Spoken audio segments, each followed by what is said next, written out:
महिलाएं, वृद्धजन और दिव्यांग जनों को 12,000 रुपये सालाना पेंशन की सुविधा भी हम प्रदेश के अंदर उपलब्ध करवा रहे हैं। और हम लोगों ने इस बार के बजट में व्यवस्था की है कि इन सभी के पेंशन की इस राशि को बढ़ाने का काम सरकार करेगी। इनके लिए करेंगे, आंगनबाड़ी, आशा वर्कर, इन सभी के भी मानदेय को बढ़ाएंगे। शिक्षा मित्र, अनुदेशक, इन सब के लिए भी सरकार कार्य कर रही है। और ये सरकार पहली सरकार है जिसने शिक्षा मित्रों के लिए, शिक्षकों के लिए, किसी भी कोई भी शिक्षक हो, उच्च शिक्षा के हो, माध्यमिक के हो, बेसिक के हो, वे शिक्षा मित्र हो, अनुदेशक हो, इन सबको, शिक्षणोत्तर कर्मचारियों, इनको हम लोगों ने 5 लाख रुपए तक की कैशलेस स्वास्थ्य की सुविधा उपलब्ध करवाई।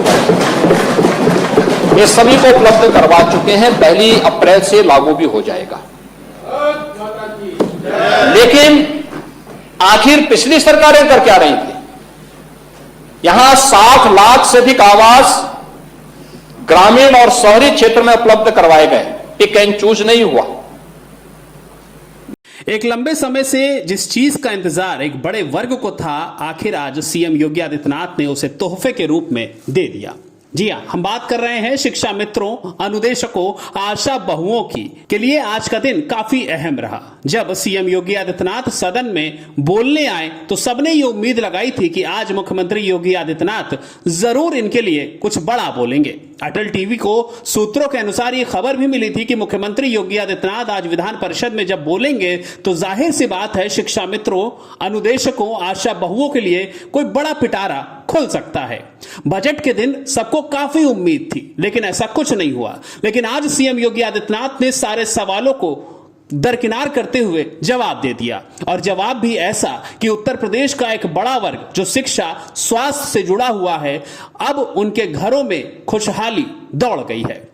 मुख्यमंत्री योगी आदित्यनाथ ने विधान परिषद में बोलते हुए साफ तौर पर इस चीज को कहा कि हम शिक्षा मित्रों, अनुदेशकों, आशा बहुओं, आंगनबाड़ी, इन सभी का मानदेय बढ़ाएंगे। यह अपने में एक बड़ा कदम है। उत्तर प्रदेश विधानसभा की कार्रवाई में लगातार समाजवादी पार्टी और विपक्ष के नेताओं की तरफ से अनुदेशक, आशा बहु, शिक्षा मित्र, इन सबके मुद्दों पर सरकार से सवाल पूछा जाता रहा है कि आखिर इनका मानदेय कब बढ़ेगा। और सरकार की तरफ से यह कहा गया है कि हम लगातार इस पर काम कर रहे हैं, बहुत जल्द कुछ बड़ा हो जाएगा। फिलहाल आज वो दिन आ गया जब मुख्यमंत्री योगी आदित्यनाथ ने खुद इस चीज का ऐलान किया।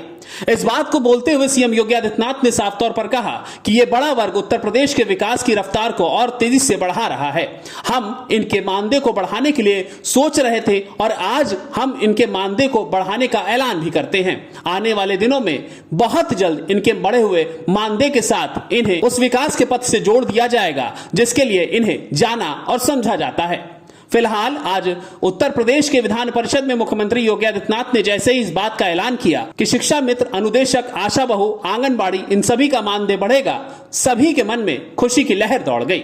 मुख्यमंत्री योगी आदित्यनाथ ने कैशलेस इलाज का भी जिक्र किया और उन्होंने यह भी कहा कि आने वाली 1 अप्रैल बहुत बड़ा दिन होने वाला है। फिलहाल सीएम योगी आदित्यनाथ के इस फैसले को उत्तर प्रदेश की राजनीति में मील का पत्थर समझा जा रहा है। यह कहा जा रहा है कि 2027 की विधानसभा चुनाव से पहले यह एक बड़ा टर्निंग पॉइंट उत्तर प्रदेश की राजनीति में होगा, क्योंकि शिक्षा मित्र, अनुदेशक, आशा बहु, आंगनबाड़ी, इनके सवाल हमेशा से ही विधानसभा से लेकर सड़क तक सरकार को घेरते रहे हैं। लेकिन इस बार सरकार ने खुद इन पर जवाब दिया, और जवाब भी ऐसा कि विपक्षियों की जबान पर ताला लग गया और सभी के सपने पूरे हो गए जिन्होंने सरकार से उम्मीद लगाई थी, जिन्हें हम शिक्षा मित्र, अनुदेशक, आशा बहु और आंगनबाड़ी के रूप में जानते हैं।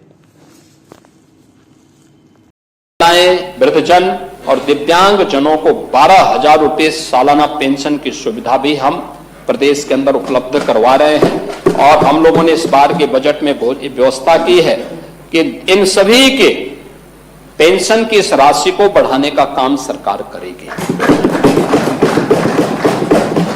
इनके लिए करेंगे, आंगनबाड़ी, आशा वर्कर, इन सभी के भी मानदेय को बढ़ाएंगे। शिक्षा मित्र, अनुदेशक, इन सब के लिए भी सरकार कार्य कर रही है। और ये सरकार पहली सरकार है जिसने शिक्षा मित्रों के लिए, शिक्षकों के लिए, किसी भी कोई भी शिक्षक हो, उच्च शिक्षा के हो, माध्यमिक के हो, बेसिक के हो,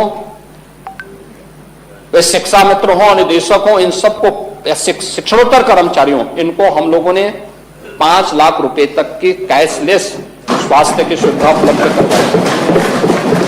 ये सभी को उपलब्ध करवा चुके हैं, 1 अप्रैल से लागू भी हो जाएगा।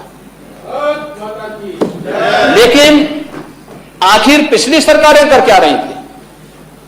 यहां 60 लाख से अधिक आवास ग्रामीण और शहरी क्षेत्र में उपलब्ध करवाए गए, पिक एंड चूज नहीं हुआ।